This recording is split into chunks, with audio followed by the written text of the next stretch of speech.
सातारा जिल्ह्यातील वाई तालुक्यातील बावदान भैरवनाथाचे मंदिर प्रसिद्ध आहे बगाड यात्रेबद्दल। या यात्रेला महाराष्ट्रातील सर्वात मोठी बगाड यात्रा म्हणून मानले जाते। एका व्यक्तीने केलेल्या नवसाची पूर्तता करण्यासाठी संपूर्ण गाव एकत्र येतं, हेच या सोहळ्याचे वैशिष्ट्य आहे।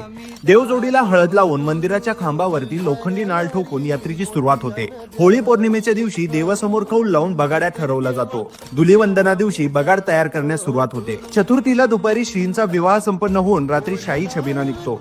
रंगपंचमीला बगाड्याला सोमेश्वर येथे कृष्णा नदी स्नान करून नदीची पूजा केल्यानंतर त्याला पारंपरिक पोशाख चढवून बगाड्याला टांगले जाते आणि बगाडाचे 5 वेढे मारले जातात आणि इथून सुरू होतो बगाडाचा थरार।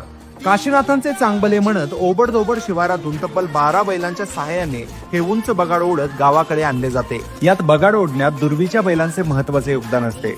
हे दष्टपुष्ट बैल म्हणजे बावधनकरांची खरी संपत्तीच म्हणावी लागेल। बगाड मंदिराजवळ आल्यावर बगाड्याला मंदिरात नेले जाते। त्याचा